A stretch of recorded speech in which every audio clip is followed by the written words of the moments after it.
That's awful. That is God awful. No compassion at all. No compassion at all. All right, so what are those parents so outraged about? An anonymous letter. Let me just read you a couple more lines. He's an idiot kid, nothing but a nuisance. No normal girl is going to love him. One insult after another from an anonymous coward. And the coward? A mother talking about a 13-year-old boy with autism. And it doesn't stop there, Christy, right? Oh, my gosh, it gets so much worse. I mean, the letter says the family should take the son's non-retarded body parts and donate them to science. Here's another quote. What the hell good is he? Another one. You wild animal kid. And this one, just move over or euthanize him. Either way, we're all better off. I'm telling you, this thing was printed out, slipped under the boy's grandmother's house. This was near Toronto. Apparently, the boy spends a lot of time outside, and he's outside. He makes a lot of noise. So we asked some parents, you know, what they thought about those words. And, oh, my goodness, take a listen. And she said, do the right thing and move or euthanize him. Either way, we're all better off. Shame on her. Because if she was truly a mother, her heart would have some kind of compassion towards that child. Because that could be her child or any child. Well, all I can say is she's an awful person. Yeah.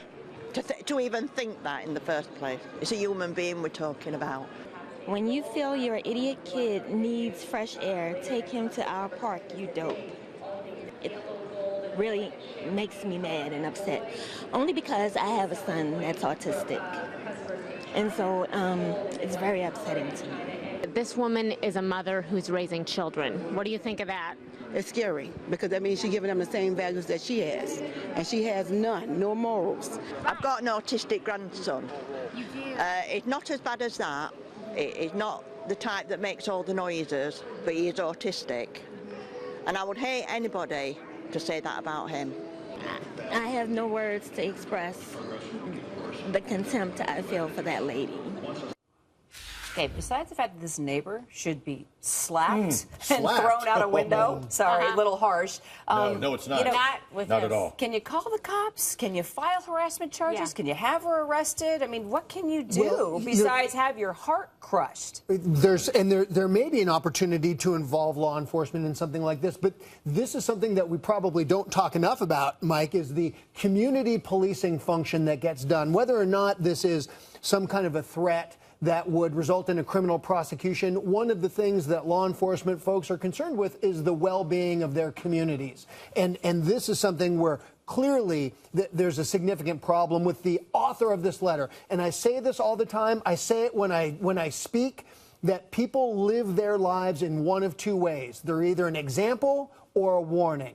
And sadly, what we have here is the author of this letter is a warning. This is how not to live your life. We're lacking a kindness. Anything that mother can do about this woman who wrote this horrible letter? You know, the last line of this really bothers me, and I think it's right on the borderline. It says, do the right thing and move or euthanize him, which means put him to death. So could that be conceived as a threat? I think it's enough at least to get law enforcement to go over and talk to this woman to find out what's really going on inside that sick head of hers. If you knew who she was, that's the other thing. There's been a lot of response on social media about the fact that this woman wrote this anonymously and did not have the guts to go to this woman I think and have somebody a conversation knows with who her. And the this fact is. that she's a mother and that this woman who wrote this is raising children, that scares me, I think, more than anything. Well, from a legal standpoint, it lacks the immediacy that law enforcement is typically looking for when they're going to arrest somebody for making a threat. Well, so, Mike,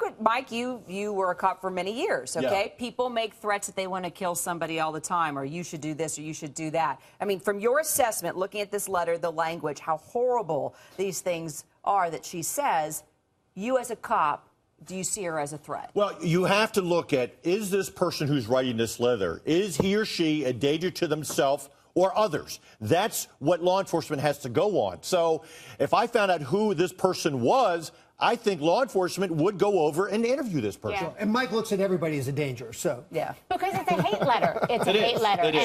And hate is a crime in many instances. And on top of that, the mom, the boy's mom, has multiple sclerosis and says that all this hate, as Christy mentioned, actually made her hyperventilate, gave her anxiety attacks. Now Canadian police are investigating to see if any laws were broken. I can tell you we will stay on top of that story.